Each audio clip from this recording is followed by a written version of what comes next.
Yeah, the recording start. Great. Okay, this is Lindy Hinman, President of the Board of Health. I call to order the Boulder County Board of Health regular meeting. It is December 15th, and the time is 5:32. December 15th, 2025, just to clarify. Can the other board members in the room introduce themselves? Morgan? Sure, Morgan McMillan, board member. Stephen Ewing, board member. Amber Johnson, board member. And I don't think Landry is on tonight, so we're covered there. Great. All right, we have a quorum, and the notice of this meeting was also posted at the Board of Health website, and the call-in information and address is also posted to allow for public participation. We're now going to move into the agenda and announce each agenda item as they come up. The first agenda item is public comment. Patrick, do we have any public comment tonight? No public comment tonight, and I'm not seeing members of the public online. Okay.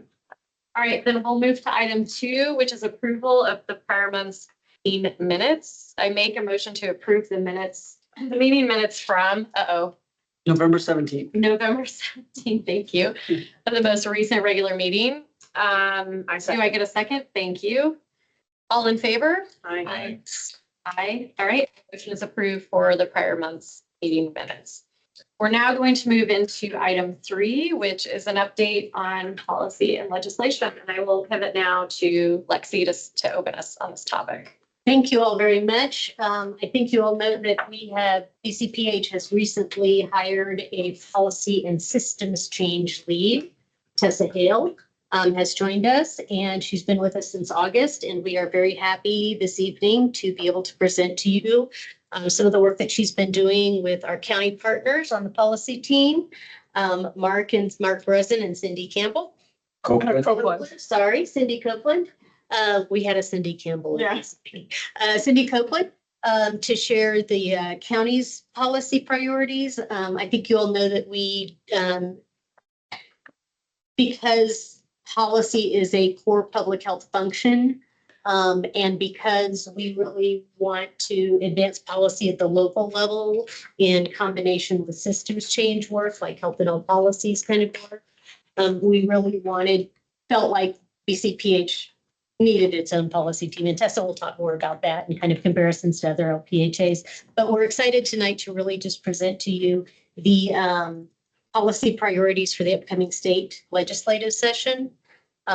From both the county's perspective and BCPH. And I think Tessa's also going to share CalFO.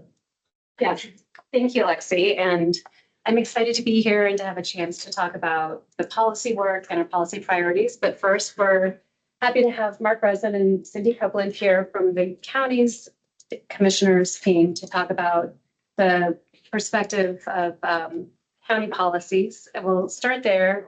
Then I'll talk about BCPH policy priorities, and then we'll go into the framework. Okay. Just waiting for the first slide to come up, but I can get started. Good evening, everyone. My name is Mark Breslin, and I lead the Commissioner's Office policy team based in the County Commissioner's Office. On behalf of both Summer Laws and Nick Robles, Cindy Copeland and I are pleased to be here this evening to present Boulder County's 2026 state legislative and budget priorities. The county's legislative and budget principles and priorities guide Boulder County's state legislative advocacy work, including any positions the county will take on state legislation and the state budget.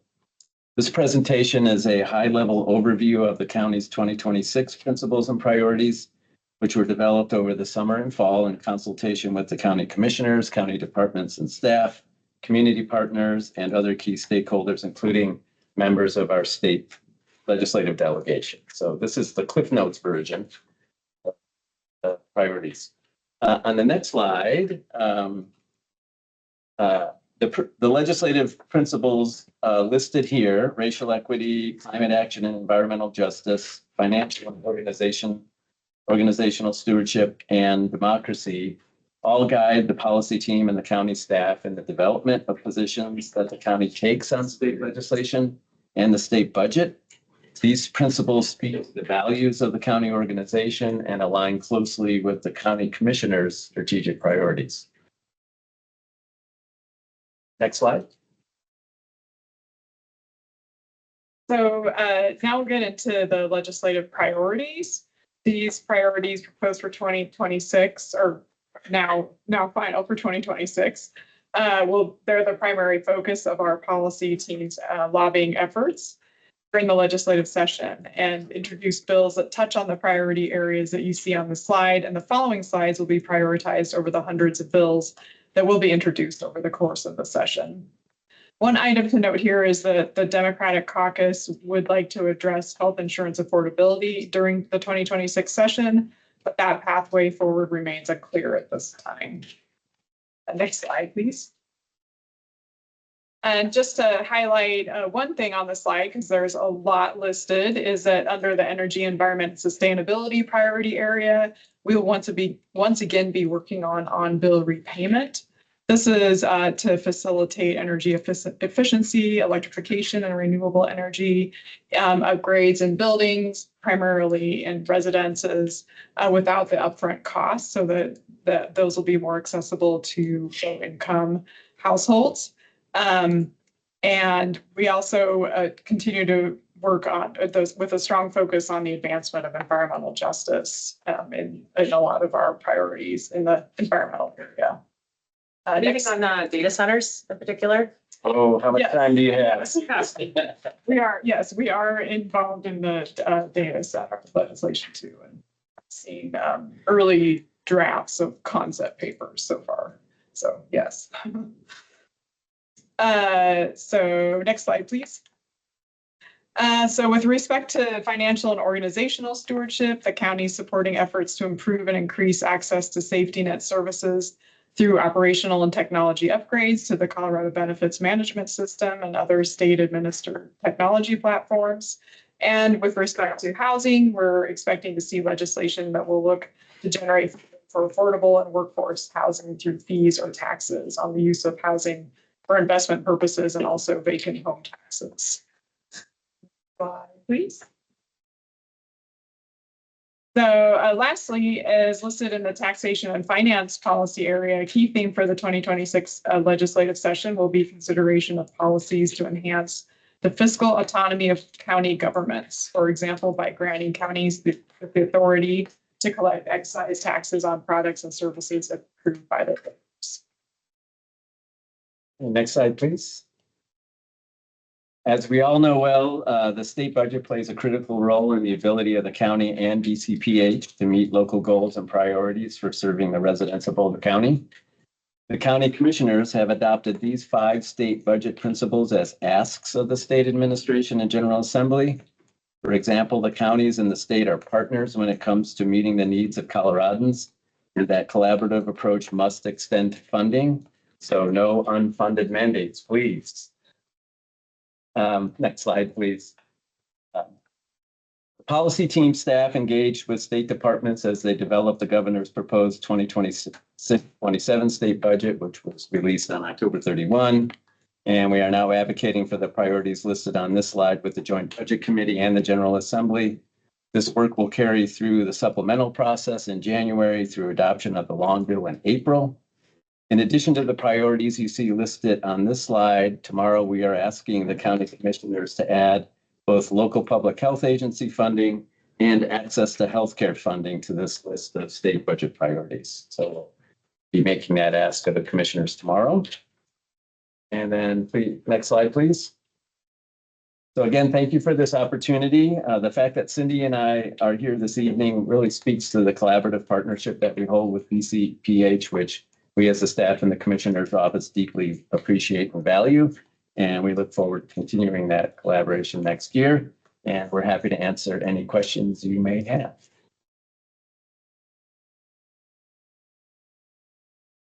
I mean, Mark, I ask you every year, like, what are you anticipating as the big focus of the session? Where's all the energy going to be? Yes, I should have been prepared for that question. Yeah, it's yeah, I was going to say, you know,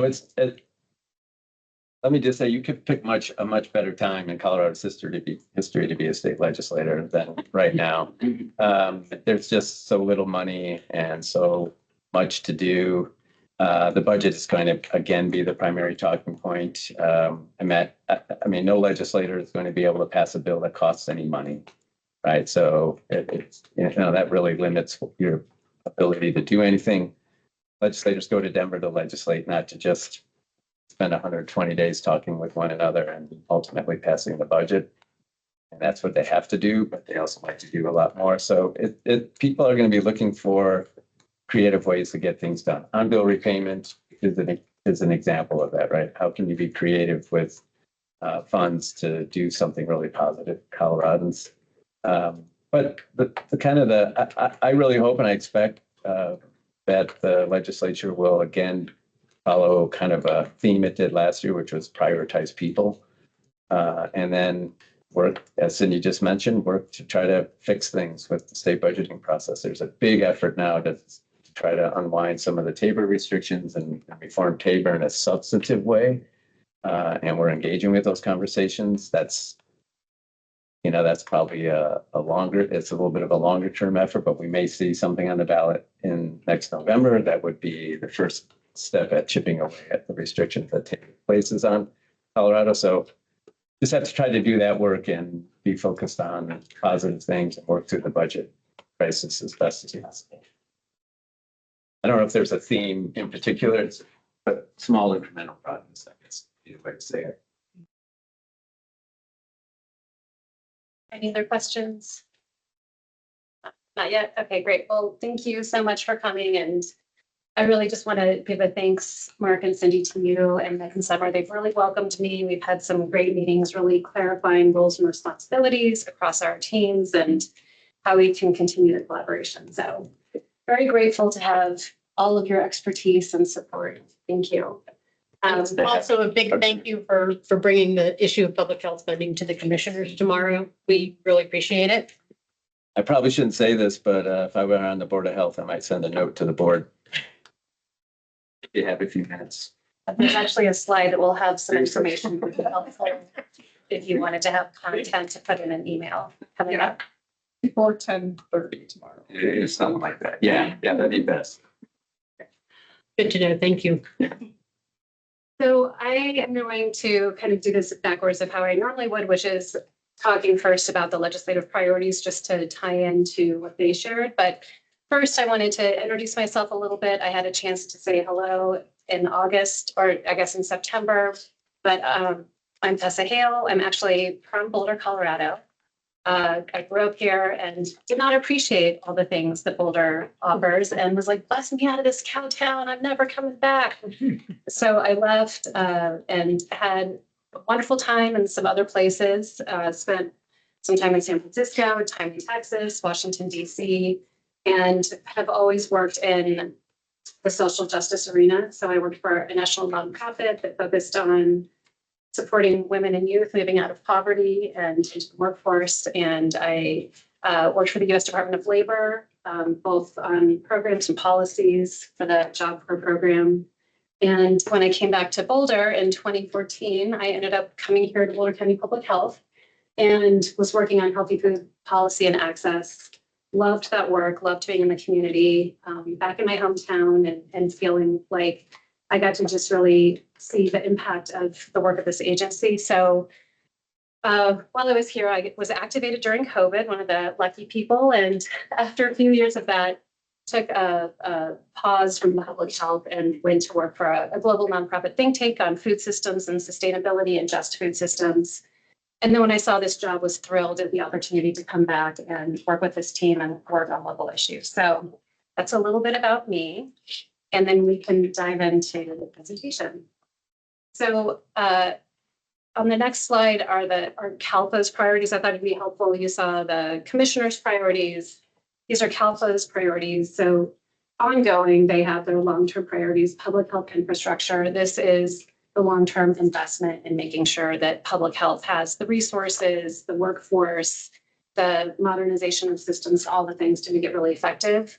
And then public health funding is clearly really important, especially this year in particular. And then these other focuses you see, one, environmental health has now been voted as a recurring annual priority. So that's just in perpetuity as we know it for CalFO. They'll focus on environmental health. These 3 other topics were selected from a list of 10 from all of the members of CalFO. So communicable disease prevention, investigation, and control, behavioral health and substance use, and access to care through Medicaid. So between what this covers and what the BOCC policy team covers, we looked to what BCPH would prioritize. And on the next slide, you'll see the way we came about this was really having conversations with every division. We talked about what are priorities, what are existing policies, where are there gaps, where do we have the resources and the staff capabilities to drive some of these things forward. And so that's how we came up with this list.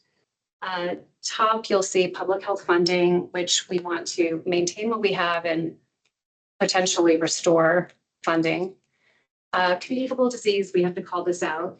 You know, this is really something that's under attack, and I know that we'll hear more about this later, but guidance, access, and school requirements. Looking to environmental health, we know the Cottage Foods Act expansion is going to be reintroduced, so we'll continue to try to keep things, you know, keep the community safe. And then there's also the added concern of the governor has recommended 175,000 funding for raw milk, which we know would cause a lot of public health issues and concerns, and we're already really limited in what we're able to, you know, from a staffing perspective. Emergency response and preparedness continues to be a priority. I know we're probably all thinking about what we're going to do with the food in our freezer coming up this week with the power outages. And, you know, there's a federal plan to push responsibilities for emergency response to states and local jurisdictions. So thinking about how do we prepare for that? How do we collaborate across state lines and how are we ready for that? Mental and behavioral health, we're focused on moms and babies. We're focused on adolescents, really on priority populations, LGBTQIA youth, Latina youth, and then adults with substance use challenges. And then maternal and child health continues to be a focus for us. You know, we have strong programming in this area. We want to be able to ensure to maintain that and expand where possible. And I don't know, let's see if there's anything else you want to add to that. Just that I think what you'll see is the pattern in this list of priorities is that public health is now in the defense. We're really, I mean, a lot of it's about funding, but it's also about not introducing things that are going to create an unfunded mandate or a higher workload on public health staff. We all know we're working, every public health department I know is working on pretty thin margins and pretty thin staff. And so this is kind of a defensive year. Next slide, please. So this is something where you could take note if you happen to want to communicate to anyone who has decision-making power over what's happening with Colorado public health funding. So just as a level set, over the special session this summer, $3 million was cut from public health funding, and an additional $300,000 is being proposed to be cut. And, you know, I think there's an idea that perhaps public health the funding was inflated during COVID. We really didn't need it. But in fact, going into COVID, public health was underfunded. And CalFO had done a statewide deep dive research and found that we were so severely underfunded that it would require $118 million to bring local public health agencies up to being able to meet the mandated core services the public health agencies need to provide according to the Public Health Act of 2008. So CalFO did this great deep dive of funding over time, looking at per capita, how much our population grew. And you can see that where we are now is 14% below where we need to be. So, you know, this is really critical for us to not be cut. And then another thing that's interesting, when you look at the state budget, less than 1%, 0.08% of discretionary funding goes to public health. So while we know that cuts have to be made to the budget, looking at something that's already such a small slice of the budget, it's a tough place to think about taking more funds, especially with all of the challenges that we're facing. Next slide. So why focus on policy and systems change, and why now? You know, Boulder County Public Health has done a great job with policy and collaborating with the BOCC policy team, and it's been dispersed and there hasn't been anyone focused on it. It's been the responsibility of people above and beyond what they already do. So this is an opportunity for us to really hone in on this important piece of public health work and advance equity and justice from getting to the upstream causes, the root causes. And it's, as noted, it's a core public health capability mandated in Colorado and a CDC essential service. And we're, have been grossly underfunded and supported in this area. And in fact, according to the CDC, there should be 3 people in Boulder County Public Health focused on policy. And if we look to some of our other centers, Jefferson County has a team of 4 people focused on it. So, this is like, we're just kind of Jefferson County Public Health. Jefferson County Public Health. Thank you. Yeah. So we're just kind of, getting started to build where we really ought to be, because it's an important, it's a return on investment is $14 to $1 public health funding put in. Also, Boulder County Public Health has a legacy of policy and systems change innovation, looking to the sugary beverage tax that was originated from here. Has, over $10 million has gone out to the community for public for health equity initiatives. And right now there's an amazing vape waste program that's happening where vape waste is being safely recycled or disposed of. And for state leaders and looking at upstream, and how do we get distributors to pay for that rather than the community and taxpayers having to pay for that. So it's really building on what we've done before and supporting the community in that way. And as Lexi said, we're really increasingly on the defense. Public health is being dismantled at the national level. There's a lot of disinformation happening. It's really important that we set up systems to be able to ensure the safety of our community. And then systems change specifically, which is, it's one thing to pass a policy. It's another thing for that to be effective. What are all the components that interdependent pieces of a community that ensures that a policy could be passed successfully? So, for example, if you were to pass an affordable housing policy, but people in the community have a perception that affordable housing means that, there's going to be criminal activity in their neighborhood, or their house will depreciate. You have to address that. You have to address the power dynamics, the developers versus people in the community, and all of those things. So that's another piece of what we're doing here. It's beyond policy. It's collaborating with the community and with partners to ensure policies are effective. Next slide, please. So, there is policies being worked on.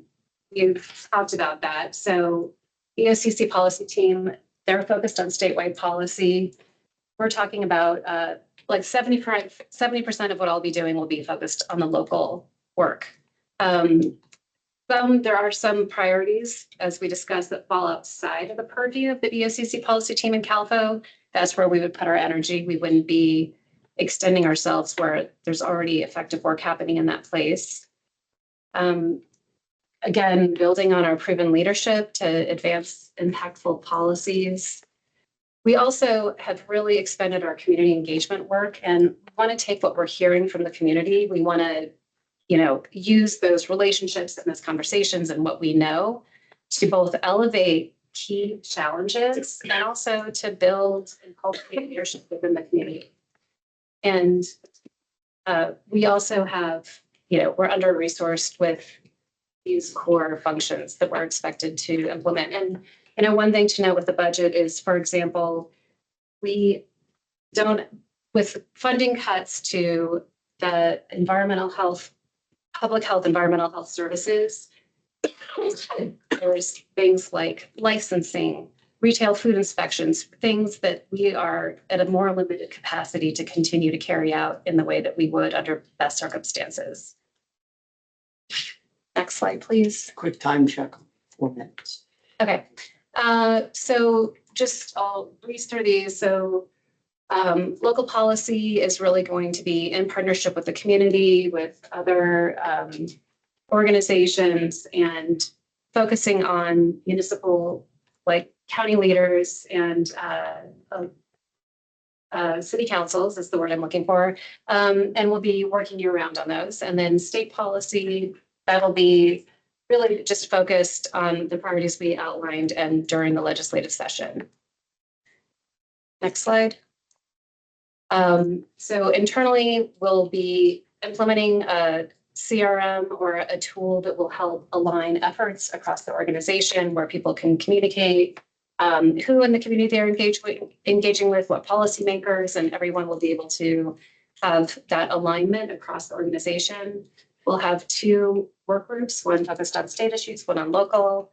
We'll continue to have trainings for staff. We'll have an annual action plan so that we can proactively figure out what our priorities are and how we can translate those into policies and systems change. We'll integrate that into our planning processes and have KPIs to measure progress. Next slide, please. This, I think you saw in your board packet, so we can move past it.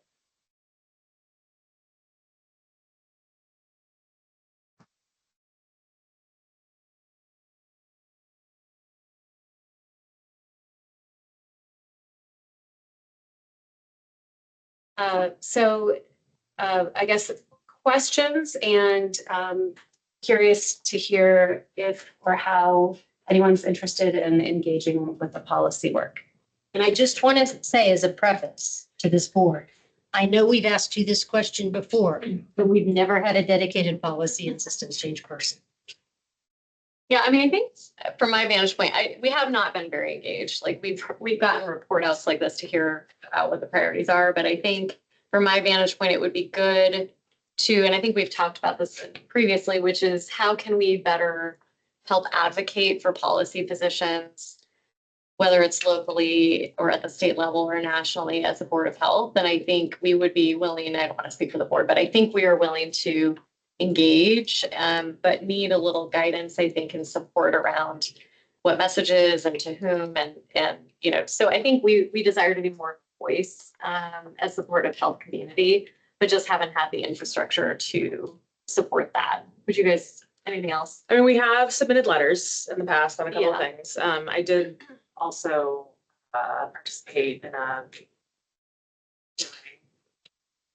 on behalf of BCPH for flavored tobacco, right? So And that's maybe air quality control commission. yeah, I feel like I maybe sent a letter on my air quality control commission. So that's what we've done. I know we've talked about having a process of trying to figure out. It'd be interesting to hear actually how the commissioners team looks at how a decision tree process of like what, you know, do you write a letter? Do you attend a hearing? Do you not do anything? And if BCPH had a similar sort of decision tree that we could, you know, that would help us sort through what actions to take. So if you all have a model for doing that, that would be helpful, I think, for us to look at. I had a question about working groups. Also, are those external or internal? Internal.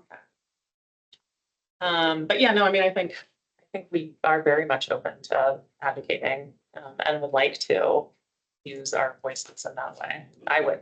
Yeah, and I think Tessa, as you start to hone in on what the real tangible things are that you're wanting to promote from a policy perspective, I think, you know, the board, I think, would really like to stand behind that and support it. And I think not just the president, of course, but like the whole board, you know, we can engage as a board. And I think we're really tuned to do that now in ways we probably weren't before. So that it's a good pairing. That's a great perspective in my mind. Yeah, well, I have one of the things that we can absolutely do is develop that process or infrastructure, when to elevate things, when to ask, and then to also make it easy on your end, right? Like you'll have sort of like at the ready, whether like here's some talking points and specifically like what we're looking for and to figure out how to move that forward.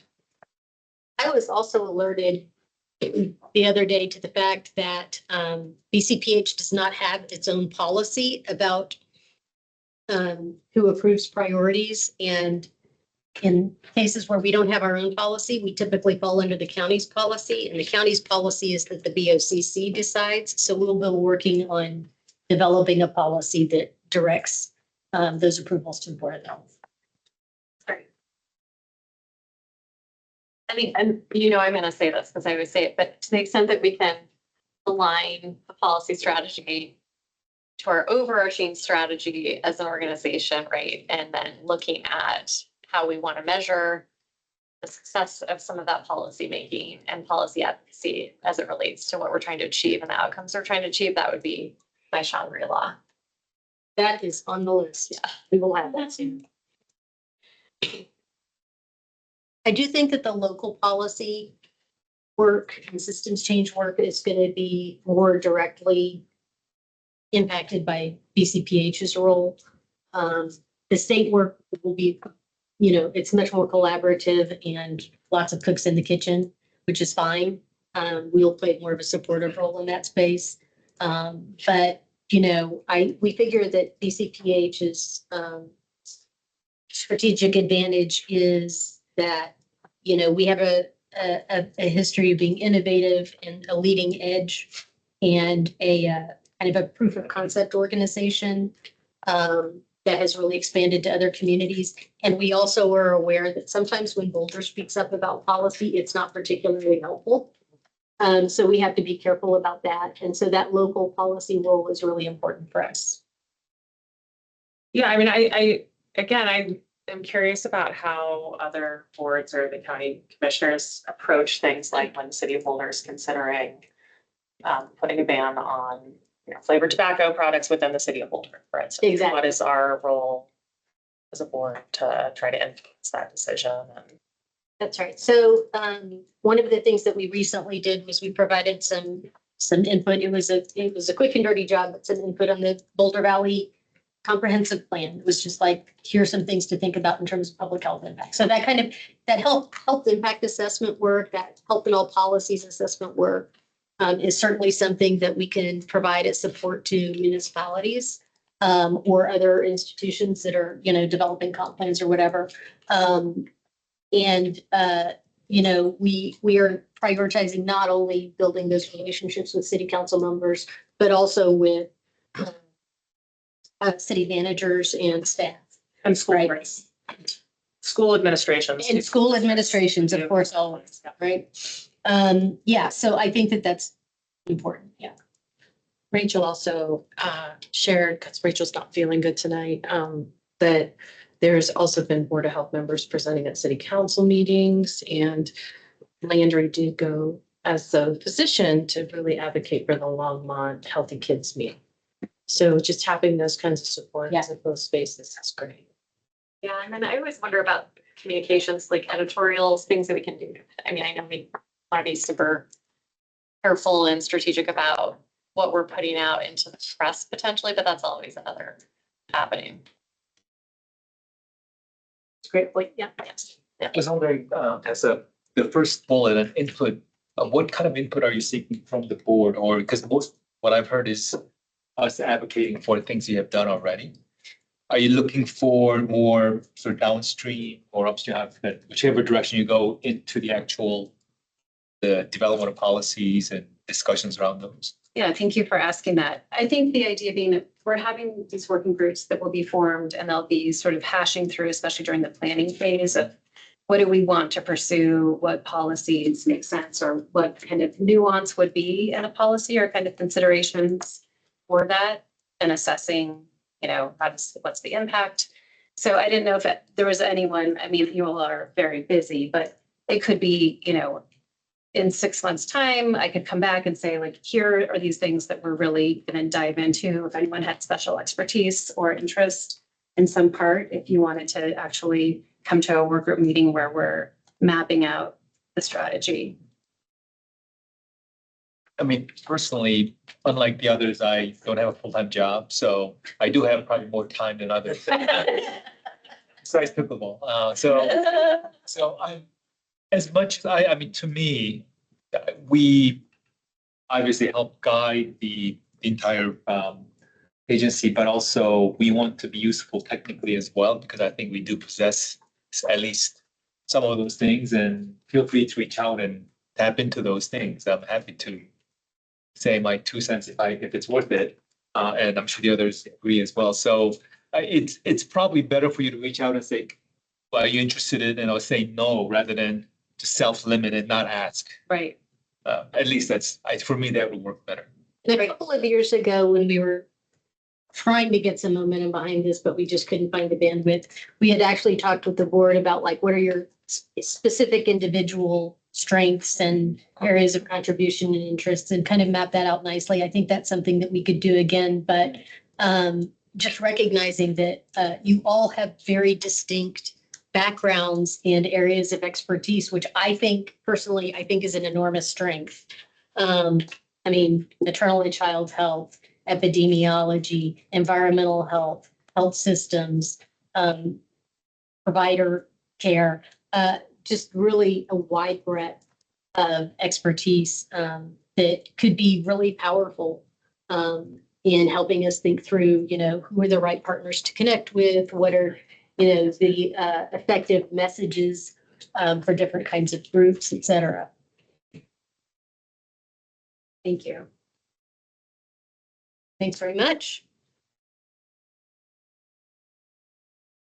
Was there any comment on the content of the policy priorities? Anybody have any thoughts about that?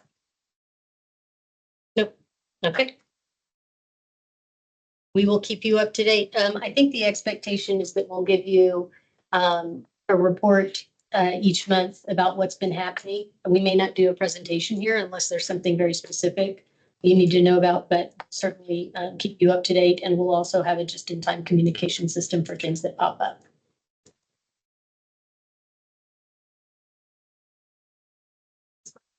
Thank you. Thank you. Appreciate it. We're looking forward to more engagement. Okay, so the next topic is updates on CDC immunization recommendations. And Lexi, am I turning this? Sure. Yeah. I mean, we wanted to invite Bob. This is Bob Belknap, our Chief Medical Officer for Boulder County Public Health. We don't steal his time an awful lot, but we are so grateful when we get it. Bob works in Denver with the Denver Public Health Institute, and he's director. And we just really were talking the other day about the state of public health messaging at the federal level and kind of what we see coming out, and really wanted to emphasize some of our concerns about what we see happening. And so we are very lucky to have Bob here with us in person, in the flesh tonight. Thank you. Welcome, Bob. Yeah, my pleasure. I'm glad to be able to make it. I drive over that train.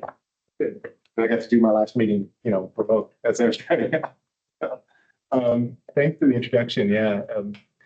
So, we can go ahead to the first slide. For background and to make sure we were all sort of level set, what is ACIP? It's a lot of, it was the Advisory Committee on Immunization Practices. This group is responsible for reviewing data on immunizations, considering risks and benefits, developing recommendations and guidelines. And why that's important, click next. Yeah, so their recommendations do drive coverage decisions for Medicaid insurance. You can go back one.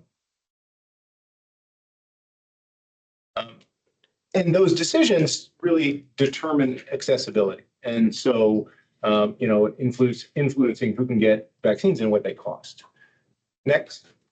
So one of their big focuses in the meeting earlier in December was around the hepatitis B vaccine, and specifically the dose given at birth.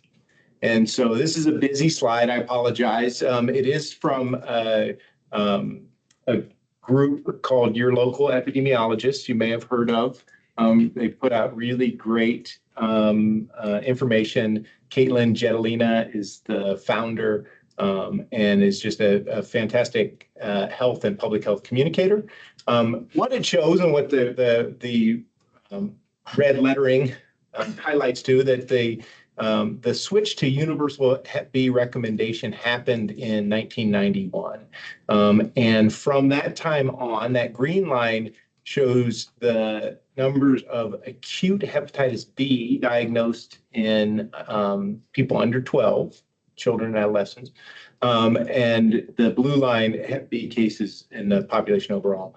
And so really after that recommendation, we were seeing some improvement, but saw really dramatic and impressive drops. We were still seeing some perinatal Hep B transmission though. And so the recommendation in 2018 was strengthened a bit to say that dose should be given within 24 hours for newborns that weighed more than 2,000 grams. Next slide. So the changes that were voted on by this current committee were one, they no longer recommend the universal dose. They did still recommend it for mothers who are known to have Hep B infection, so test positive, or for those with an unknown status. But said no or sort of shared decision making if the mother had a negative test for hepatitis B. And they further went on to recommend that their recommendation is that that dose be delayed until 2 months or later. This is not evidence-based at all. It's not science. And there's lots of problems, but I want to just highlight one of the most obvious problems is this was a strategy before, back in the 80s, that to test and only to vaccinate when mothers were positive, and it didn't work. It wasn't effective in the US. They pointed out during the meeting, that other countries take this approach and they like to point to Denmark. And there are a lot of differences between the US and Denmark. We have a much larger, more diverse population, and we don't have universal health care, as just a couple really obvious and key differences between the two. So it's, we'll go on to, all of the groups that have rejected this recommendation. The other thing they recommended, also not science-based, was that you do testing for antibodies after each dose as a way to determine if there's immunity, and then you don't need extra doses. This has never been looked at. We don't know that a measurable antibody after one dose of vaccine is enough for protection.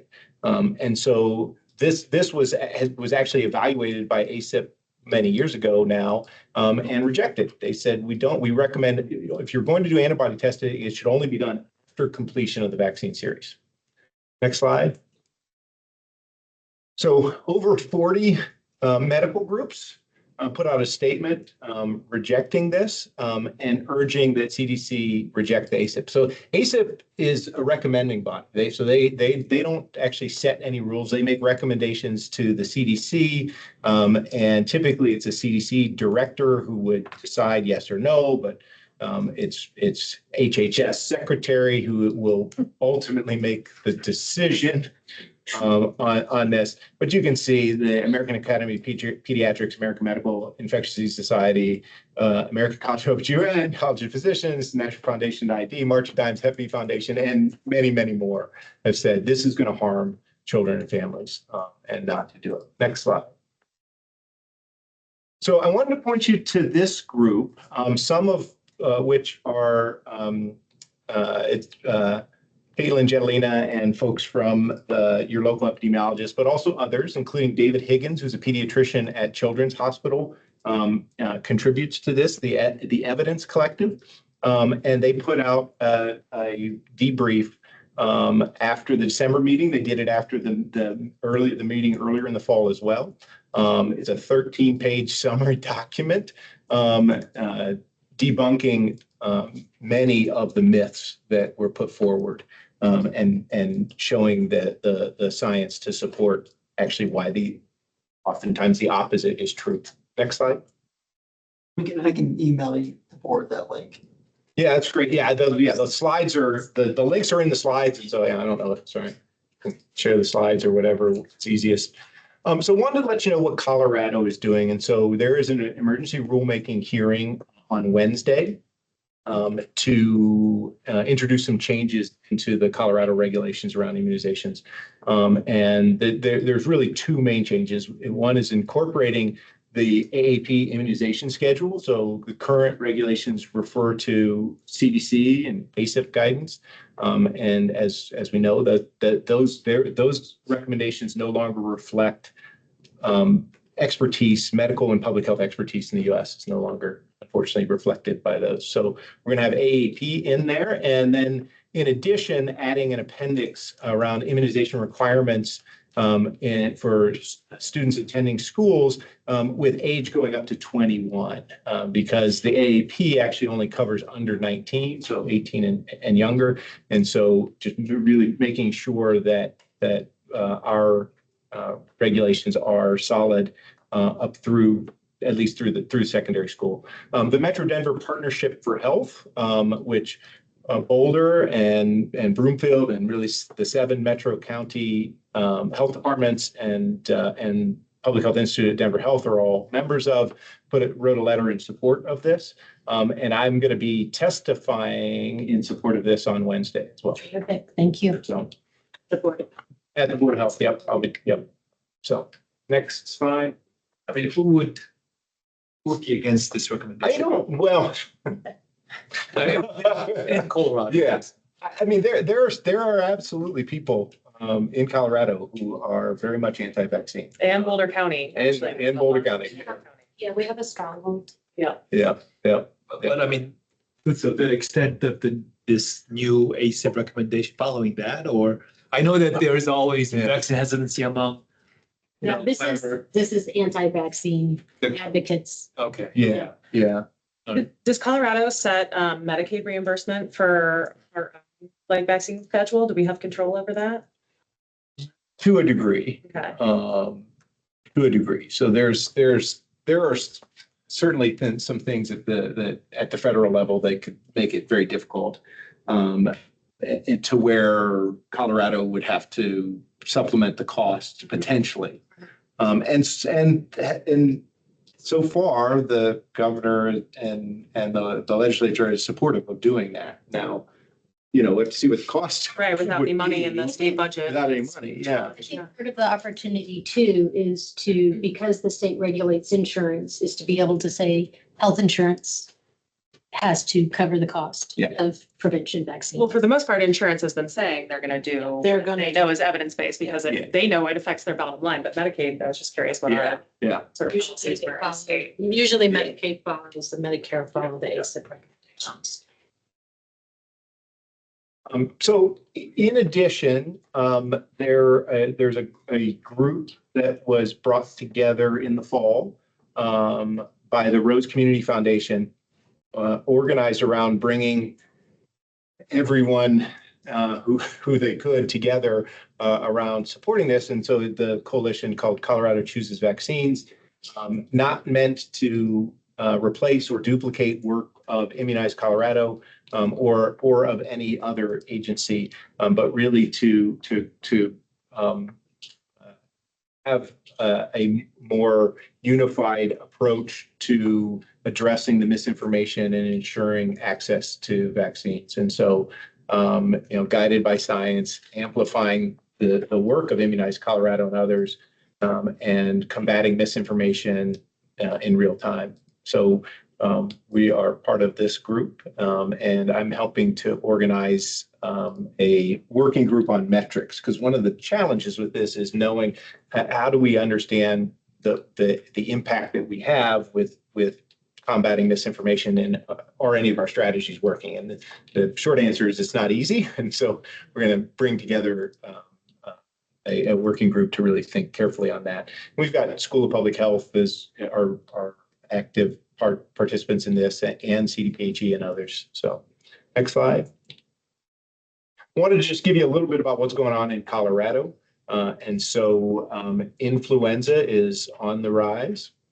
COVID and RSV, not so much yet. So that's a good thing. Next slide. Here's where we're at in terms of vaccinations. And so the green line above is last year's influenza vaccinations. And you can see we're a little below, but not that far off, sadly, in some sense. I mean, we know we've never really gotten optimal uptake of influenza vaccine ever, and it's gotten worse. I think it's great if we look at the counties that are doing the best. Boulder gets a bad rap,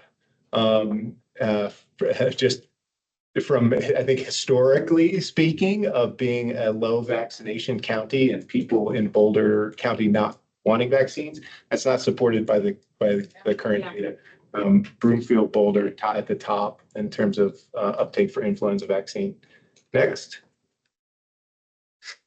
We have some of the highest school. Yeah, some of the highest school rates as well, uptake. You may have heard that the flu variant that's spreading is concerning and may cause more severe infection, and that in fact there's a mismatch between what's in the flu vaccine and what is circulating. That is true. The vaccine that's available has 3 types of flu in it. So there's 2 that are flu A targeted and 1 that's flu B. The H1N1, the H3N2. So the H3N2 that was chosen and put into this vaccine, and they make that decision in the spring based on what's circulating in the southern hemisphere, and it was just a subclade J, and then there was a shift, and it's now shifted to the dominant strain circulating as subclade K. The important message, though, is this actually makes the vaccine more important, not less important. So even though the match is not optimal, one of the last times when this occurred was 2016, and it showed that still, while it was less likely to prevent people from getting sick and having symptoms, getting vaccinated still dramatically reduced the risk of hospitalization and death. And so it sucks to get sick from the flu. It's worse to get hospitalized or die. So we still want to encourage people to get vaccinated, even though, so the headlines unfortunately might lead people to say, it doesn't work, why get it? And the answer is no, it does work. No, next slide. Just a quick time check too. Yeah, I've got, I think, one or maybe 2 more. If that's, yeah. Thank you. Yeah. So I through COVID vaccinations, we're not doing as well on COVID overall, but Boulder has the leading, the highest percent in the state for COVID vaccine. So we've not seen COVID rising yet, so that we've got time, but we don't want to wait too much longer for sure. Encouraging people to get it. Next slide. And then the last thing, this was just an MMWR from the CDC just last week, that COVID vaccination last year protected children from severe illness. And so reduced the risk from emergency department and urgent care visits. That's age group. So that's a great statistic. Yeah. Surprised they actually helps. Yeah, it's I think they slipped it through while they were distracted by ASIP. Published. I don't know how it happened, but Thank you for sharing this. And I think, Stephanie, if we have 1 minute, could just 1 minute, Patrick, I promise, just wants to share just quickly what we're doing here at Boulder County Public Health. And just sent it to you. Okay. Maybe Patrick can bring it up. Maybe I should send it to Patrick. But Stephanie, do you also want to share with them real quick just what we've done to the website? Sure. Yeah, I just sent Indira a link to our respiratory illness dashboard as well. Yeah, I can share.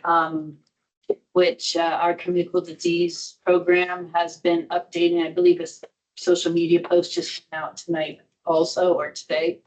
And then unfortunately, because of all these unscientific changes that are happening at CDC, we have changed our website links around vaccines to American Academy of Pediatrics and for adults. Family practice. And that's happening in LPHAs across the board. Yeah, and we're trying to do it uniformly. Bob being our CMO and the CMO Denver and Broomfield, it really makes it easier that we're all doing it collectively the same, so that the messaging to the public is the same. And Colorado joined the Western states, right? And a coalition of organizations. Yeah. Did, but I don't know that. What the impact has been? Yeah, I'm kind of curious about anticipated impact of that is, I guess. So this is all really important, obviously, and in the public health circles, everyone's aware, but I think the broader community may not fully grasp this yet. Yeah. How are we thinking about as a community? I'm not saying just us, but in general, how are we thinking about the communications aspect of this? Because this is for me, like, I want to sing this from the rooftops. I'd like this to be in the Boulder reporting lab tomorrow. I mean, what are So anyone's on from the Boulder reporting lab? Please pick this up. But I think it's really important for people to know where their source of truth is right now. And it's important, I think, to do it across the state. Yeah. So it's not just community by community. So we have talked to Bob and raised that we have to fight the misinformation now. And we know that the research shows that people don't trust public health, but they do trust their physician. Yeah, exactly. So I would love to see some physician messaging in this space, just on national TV, kind of a let's talk about vaccines. And I don't know where the Rose Foundation, if you all have talked about getting messaging out. Yeah, so we have, and there's a separate smaller group that's focused on around communications. But one of the things we've talked about is the need to have coordinated communications as well, so that people are hearing The same. the same message if they're in Boulder County and travel to Denver, or other places, that they're hearing a consistent message.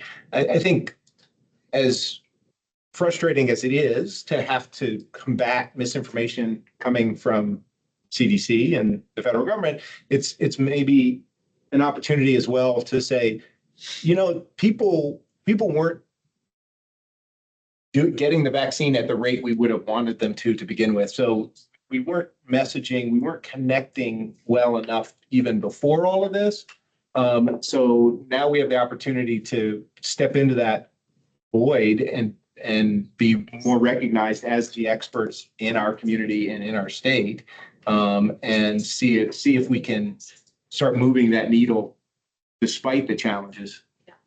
And I think that's what we're hoping to see. Those are the kinds of changes that are going to take a long time. That's again trying to figure out what are short-term metrics and then what are the longer-term metrics to. Well, and I just want to share something that when we had our monthly meeting recently, that Indira shared about projecting what we're likely to see.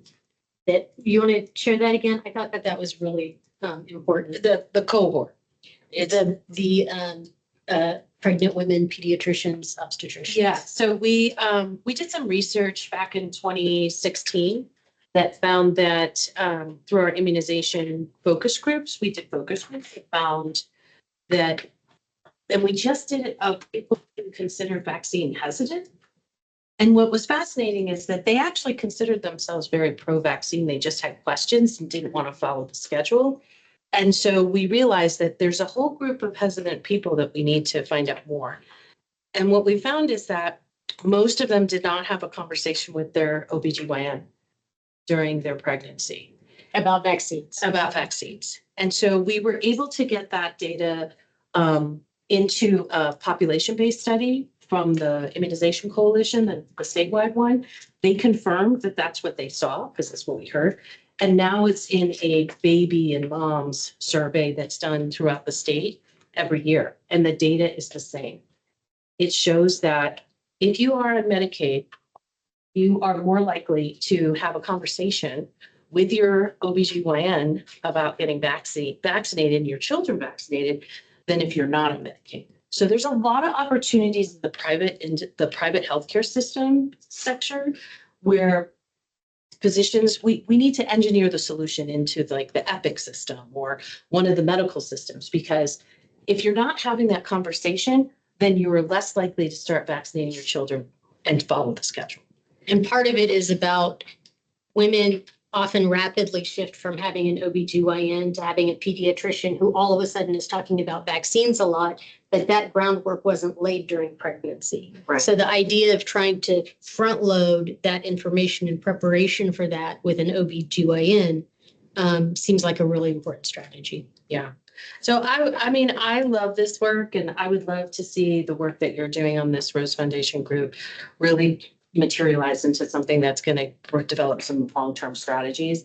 because my honest concern is that we are not combating misinformation, and if we're not combating it, we're creating cohorts of vaccine hesitancy starting right now, starting a year ago.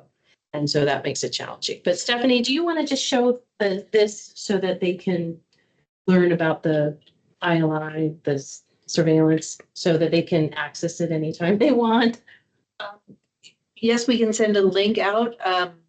This is hospitalizations and I believe emergency department visits is the other. And Carol was on, but I think she has dropped off. Yeah, and I actually did not look at this throughout the day because we were. I think the benefit of this is it gives us local data instead of just statewide data. So all of our local hospitals are participating in. The syndrome surveillance. Abby team can pull, they pulled the data. So if you're ever sick and you're like, what's going on? You Yeah. can always go to the link. Yeah. And it's nice because our healthcare partners can see what's happening among all the healthcare systems. Things. You'd probably do some kind of a labeling as well. I believe Weld and Larimer have done something also where they're showing, oh, COVID is on the rise now, or, RSV is on the rise, kind of that, mild, moderate, severe. Yeah. So, I got a note from my insurance company the other day about it. yeah. Well, thank you for this. This is incredibly informative and important. So appreciate it. Thanks for traveling this way. Yeah. Thank you, Bob. Yeah. Okay, next up, I'm like waiting for somebody else to tell me what's next up. Next up, we are moving to the budget and approving the 2026 resolution. I don't think Armando needs any introduction. No. We're going to pass around the draft budget. Obviously, if you adopt the budget today, we'll get those get the findings behind it. But it really looks good. You take a look at that. Go to the next. There we go. So good evening, Board of Health. For the record, obviously, my name is Armando Guardiola, Director of Administration and Finance for Boulder Public Health, Boulder County Public Health. Tonight, I'm presenting the 26 proposed budget for your adoption, which reflects a year of difficult but necessary decisions focused on long-term sustainability, service preservation, and fiscal responsibility. Budget is built during, the budget was built during a period of continued financial pressure, both from the federal, state, county, and agency level, and it represents a structured reset and not a one-time fix.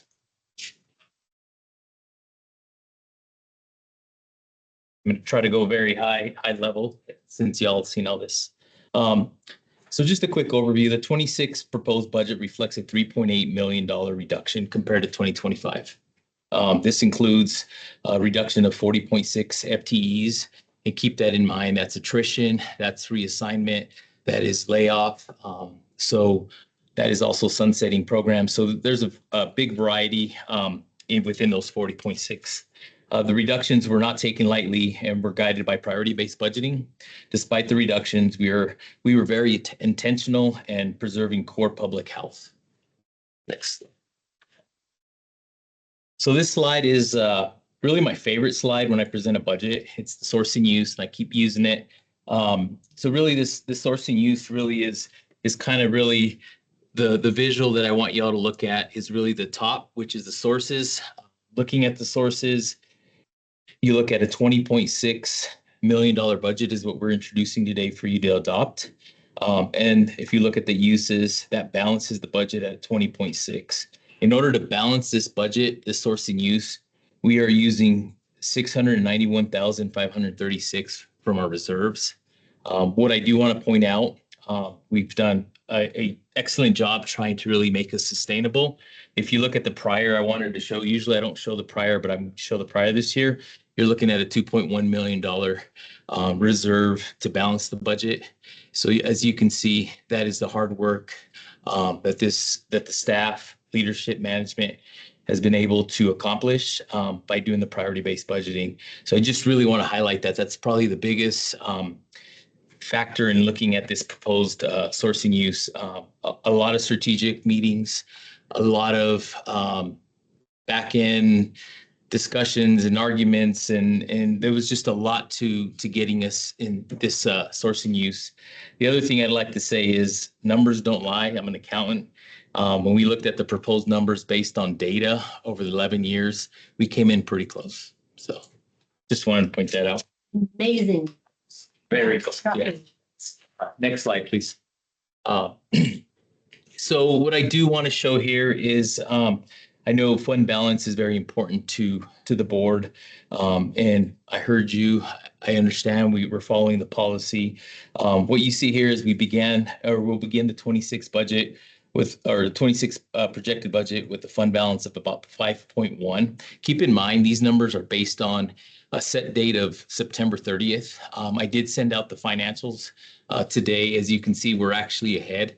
So I'm not going to disclose that yet until we still have we got about 20 days left and we still got to close out the year. We're really trying to preserve that for really 2028.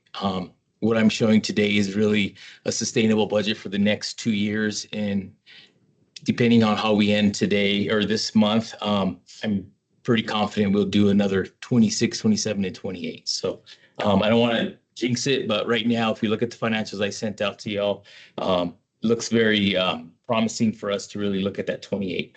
So we'll enter based on the numbers from September 30th.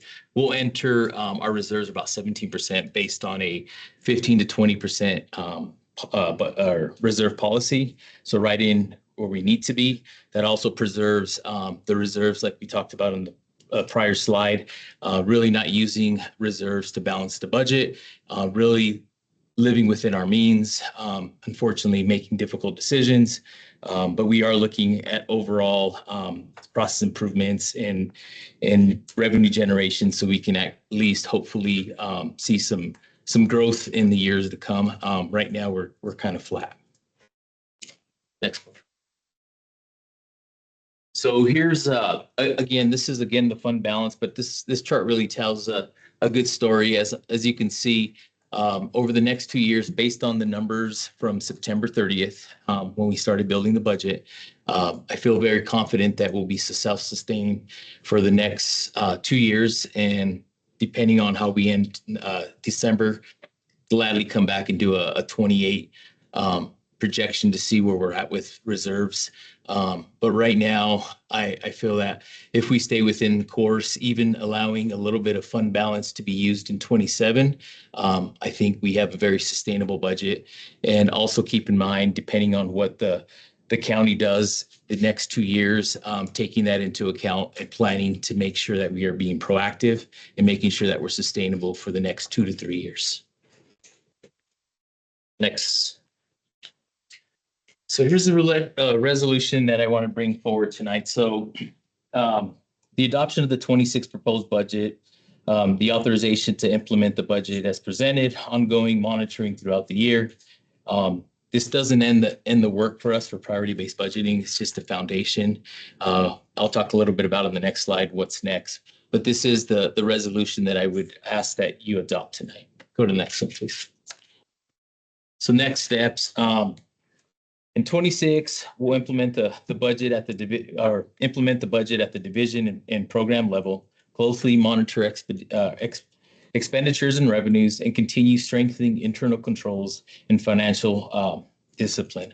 We'll also work with the county to make sure that we're balanced with their ERP system, making sure that any reporting is aligned with the county. We'll continue and for 27, we'll begin a budget process that is expected to be more of a hybrid. I've discussed this with the division or DT team and also management. We're moving towards more of a hybrid priority-based budgeting and the zero-based budgeting. The reason why we're doing more of a zero-based budgeting is just because we know we're flat and we have uncertainties over the next 2 years, but still using the framework of priority-based budgeting because that really gives us a good framework to make data-driven decisions and bring that to the board. So we'll reevaluate some of these assumptions, ensure that we're aligned with the outcomes and strategic priorities in the strategic plan, and then continue to right-size the organization. We know that this year was a a lot of hard work, a lot of reductions. I feel that there's other tools that we can use next year that would keep us aligned for the next 2 to 3 years. Next one, please. In closing, I just want to acknowledge the impact that these decisions have had on our staff, the leadership required to make them, and the board's role in guiding the agency through this transition. I'd like to thank the finance team and the staff and the leadership team at public health. The budget position, or this budget positions public health to remain financially stable, mission focused and resilient in the years ahead. With that, I'd open it up for any questions. There's a quick presentation.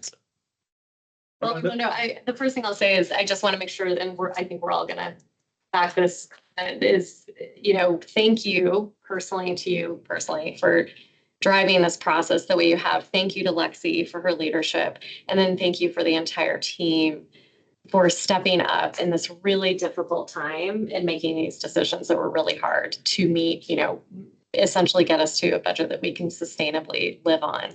And so we all recognize as a board how hard this was. And, there were personal pieces to this were very difficult, and we all acknowledge that. And at the same time, thank you for getting us to where we need to be able to sustain this organization long term. So just want to make sure I say that right off the bat.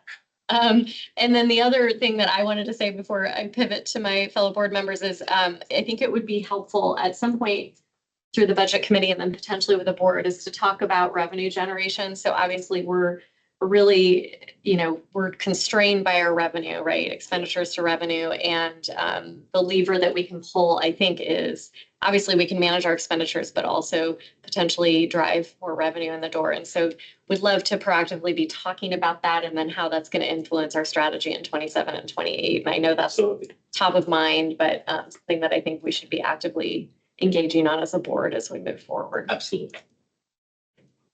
I have a question. So I've been hearing a lot about how the agency is evolving from what it used to be to what it wants to be. Strategic vision, goal setting, KPIs, and so on. What is your sense of having these budget laid out and the fact that those priorities and strategies have not yet been set firmly, and the need to, I guess, finding a budget that reflects sort of these ongoing changes in priorities and other things. So how do you go about reconciling that to make it a little more,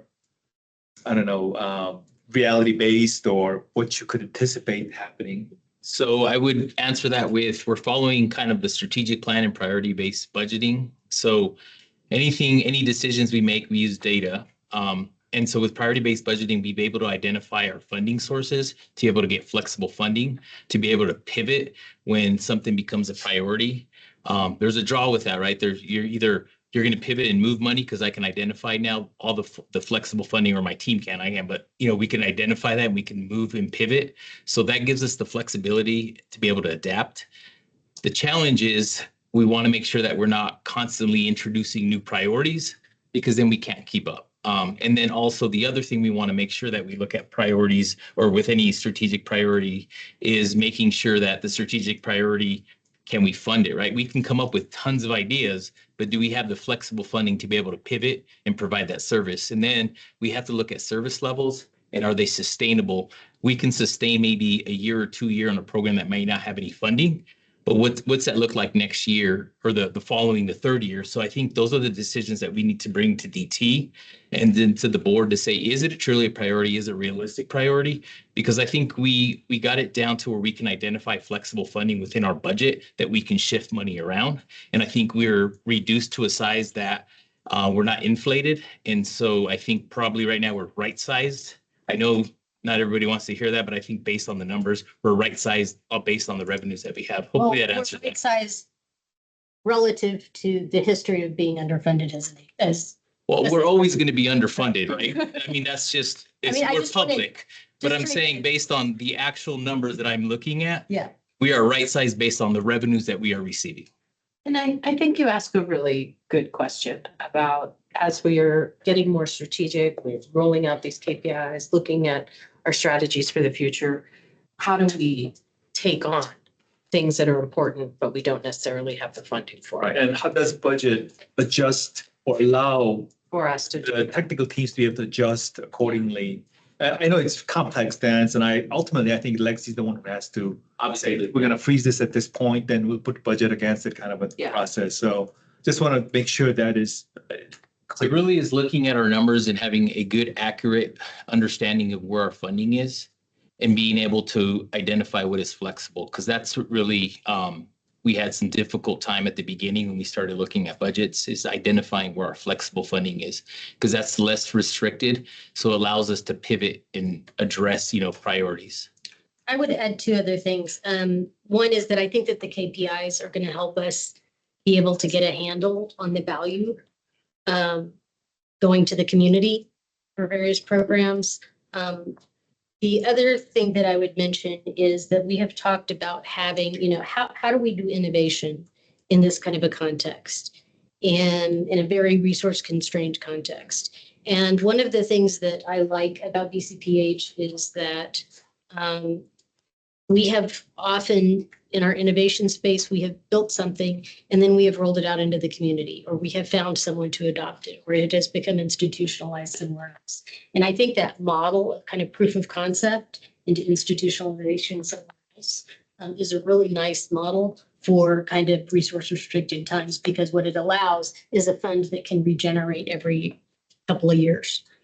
And I would add one other thing. I don't know if you're familiar with priority-based budgeting, but what we did discover this year was we have 30 revenue generating ideas that we still are going to look at. We have to prioritize. So that would actually increase some revenues if we can make those come reality. We also had 32 process improvements, which will open up for capacity. So be able to shift to those priorities. And then priority-based budgeting is really big on the KPIs. So what we really want to do is measure all our inventory. So we have 82, was it 82 we ended up with? 80, and we're going to relook at them now. That's part 2 of priority-based budgeting, is start looking at, it's programs and programs, but we have an inventory of everything. And so what we'll be doing is kind of more of an ROI to see the KPIs, are we getting our money's worth? Because then we're going to have to make decisions on programming itself, just to kind of give you a little bit more on priority-based budgeting. Very hard calculation, right? With these long-term impacts. Yeah, you see years in the future. I think one of the things that I've really appreciated about Armando bringing the priority-based budgeting forward as a process is really getting us to a place where we're in a sustainable position based on, you could see that, we're in a sustainable position. And if we do take something on, if we're not doing proof of concept, how do we sustain it? I think it's gotten me to start asking, okay, I'm willing to try that, but if we can't sustain it, then what happens? Is it worth doing it? So I think it's really forcing people to ask some harder questions about how long we continue doing certain things. And we had a discussion today about, the KPIs are intended to measure what we think is important. And if we're not bothering to measure it, is it that important? Right. And that should help guide us in thinking about, where do we pull in work to make room for work that we think is more. One thing that does come up for me, and I think Stephen, you alluded to this at the last meeting, you were asking about the reserve fund. I mean, we have eaten away. We've been supplementing, right, with our reserve fund. Now we've set that 15% line. And I worry that something's going to come up and we're going to have to, the only source of funding we're going to have is the reserve fund. And then we have no way to put funding back in to get us back up to 15%. So that's one of the things that I'm sure it's on your radar, but just, for the board also to be thinking about, and we don't have clear priorities yet. That's kind of why we're raising the revenue generation side of this, because this is actually not sustainable. Right. Like actually, in reality, A, we're underfunded, B, we could have an issue where reserves get sucked up in one fell swoop. So, and that's why they're there, but then we have no strategy to replenish that. So I totally agree. I think that's kind of this next phase of discussions, right? Which is, this is what we had to do to make this budget sustainable, but it's not necessarily optimized. So. Fair. I think, we're beginning to make an agenda of some of the important topics for the Governance and Budget Committee. And the use of reserves and kind of scenarios is one of the piece. And there's a big difference between using reserves to like backfill and using reserves in an emergency, a one-time emergency situation. And I do also think that it requires our situation, like every other LPHA right now, requires us to think about what our obligations are in a different way. We have historically wanted to do everything for the community. Our staff bends over backwards. We have even fewer staff now. We are going to have to draw some lines in the sand about what we're committed to doing and what we just can't do. Yeah. And I think that that's part of the conversation about how we use reserves. And I just want to go back to Lindy's observation. You're absolutely right. When you have when you balance the budget, there should be a zero right there where we have the 691,000. So you're absolutely right. So there's a couple things we can do, right? What you're talking about is the revenue. We increase revenues, or do we trim and live within our means and reduce the 691,000? To me, a fully a fully budget that is balanced and long-term would be a zero.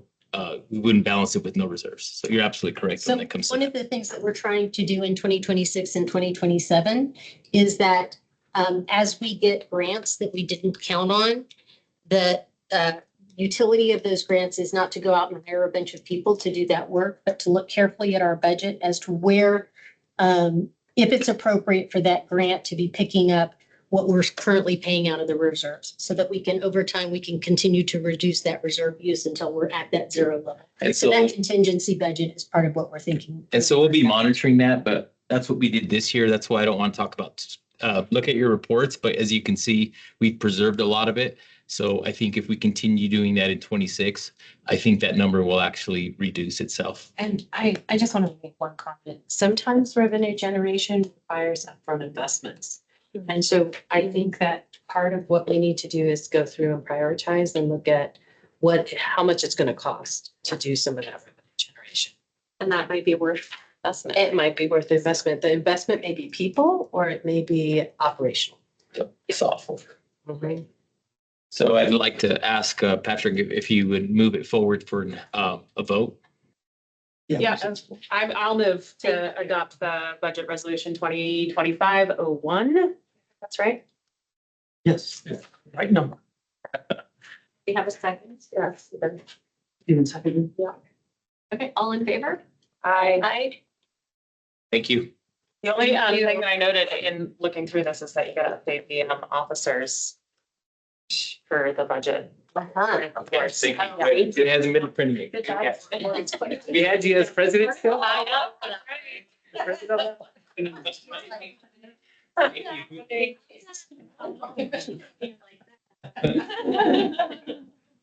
I think so. I think Morgan did her time. Thank you. Big deal. Big deal. Okay. Thank you very much. Okay, I am now going to move us into executive session. So I will make the motion to enter us into executive session pursuant to Colorado Revised Statutes CRS 246402-4B to receive legal advice on specific legal questions regarding the proposed settlement agreement and general release of Excel Energy to resolve BCPH's claims regarding the Marshall Fire litigation. Can I get somebody to second? Second. Okay, okay, just all in favor? Aye. All right, we are now moving into executive session. The session will not be recorded. So what we're gonna do is we're gonna keep the recording going, but we're gonna disconnect the room from the meeting. Okay. So everybody can stay here. And then, And so, and then I'll plug into the HQ. I think that'll probably work. Yeah, pretty easy. Let me just So, go yeah, ahead. so you'll just have the public meeting on. Good. Yeah. All done. Now. You're- No, thanks. I'm gonna talk about Thank you. the adopted. We got an adopted budget, so that's, gotta fix some other Yeah, things. we adopted Okay. where you're just passing. Yeah, I haven't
Let me unmute the room. Okay, Oh, we're unmuted. all right. We are back from executive session. We are now taking a vote on the Marshall Fire settlement. I make a motion to approve the settlement agreement and general release. And Lindsay, if you want, I'm happy to sorry. just give a little brief explanation for the record. Yes, please. Awesome. Apologies. All great. Thank you so much.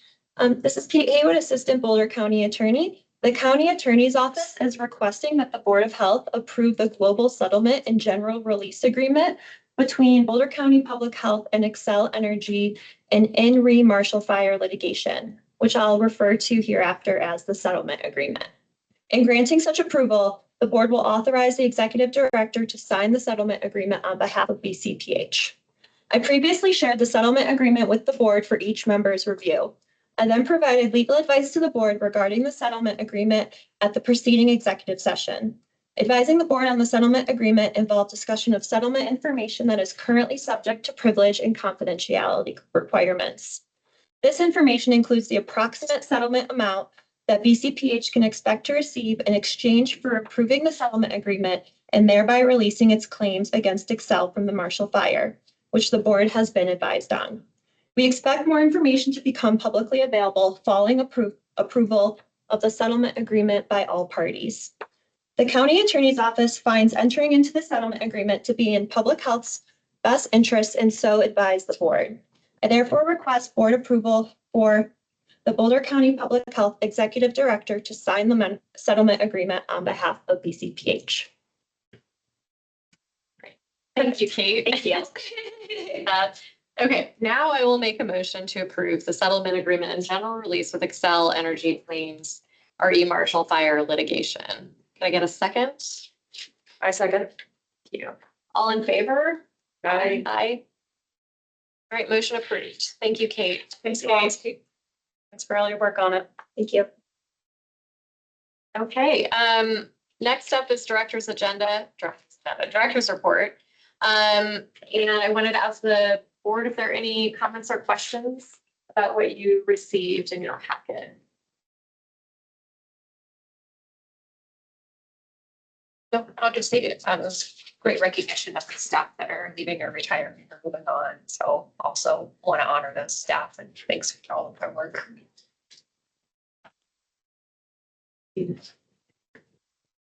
Anything else? Okay. Lexi, anything you'd like to?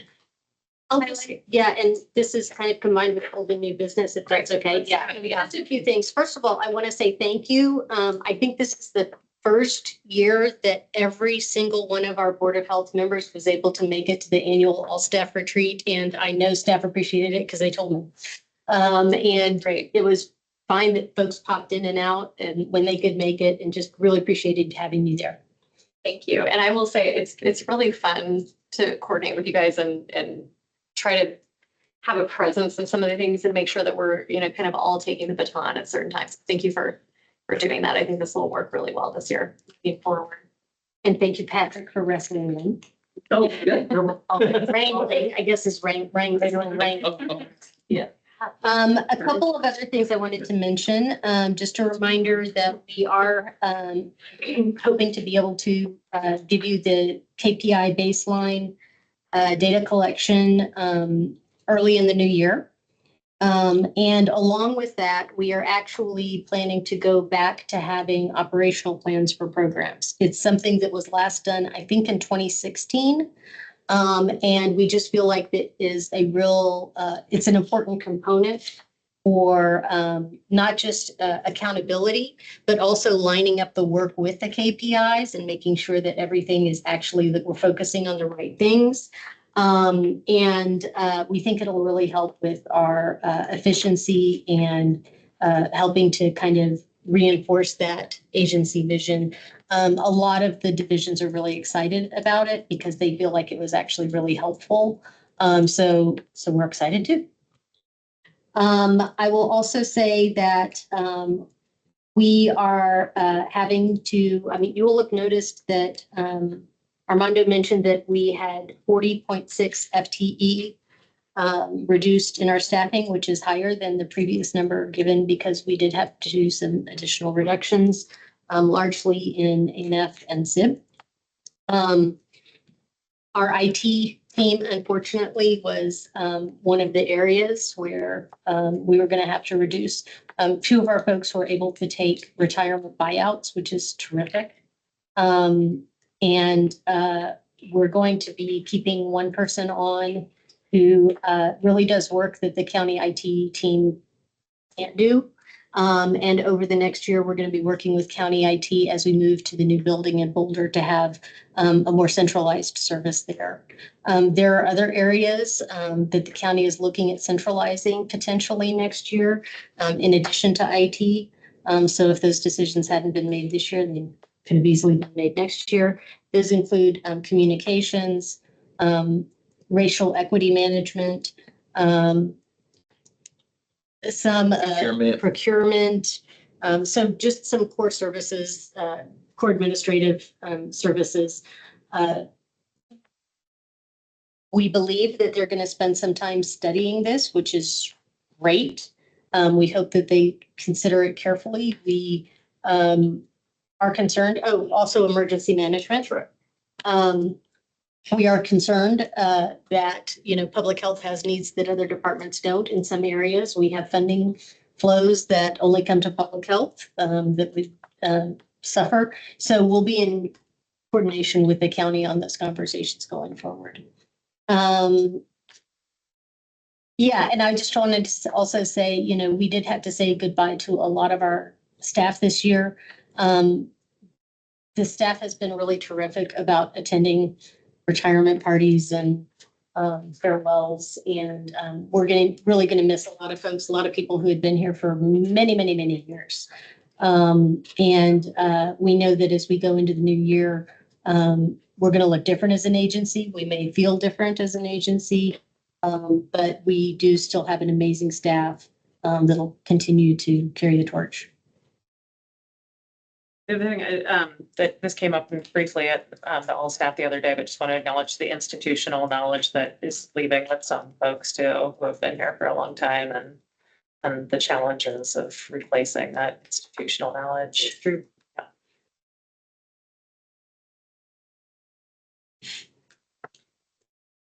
Lexi, anything else before we move to this next topic?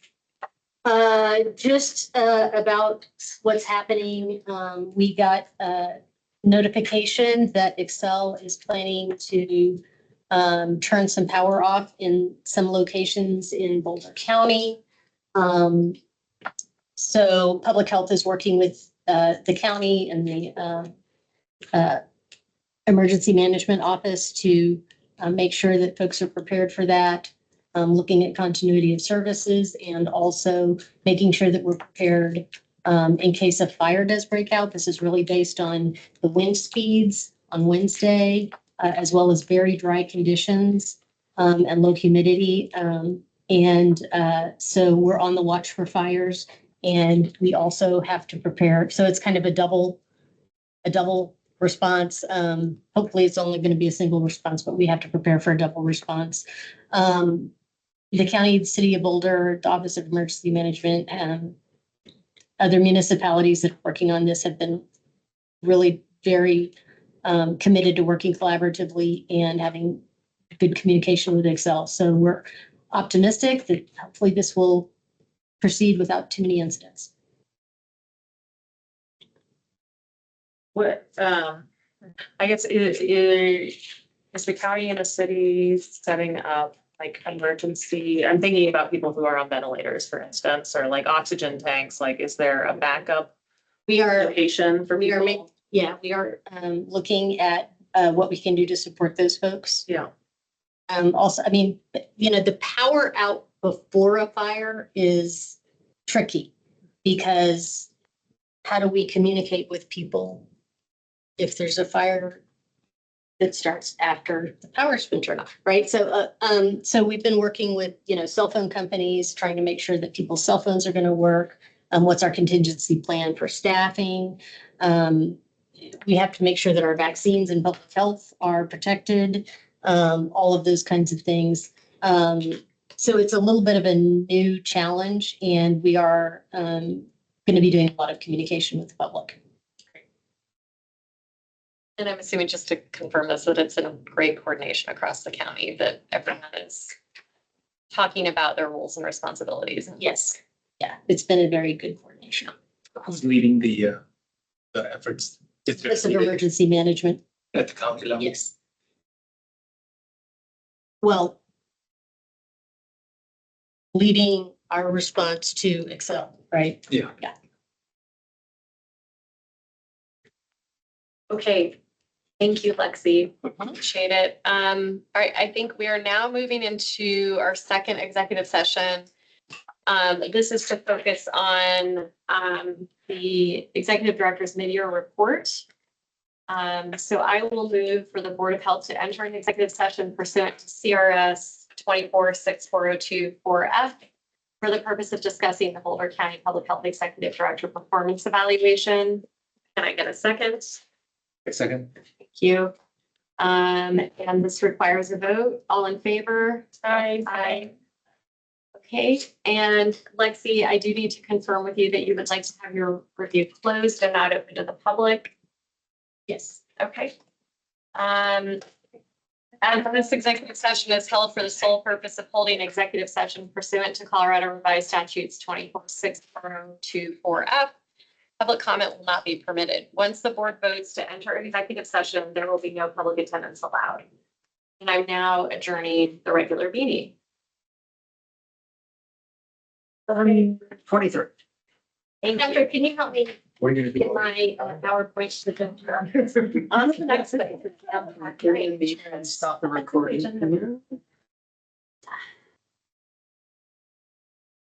I just want to clarify something real quick. This is not my evaluation. This is my mid-year check-in.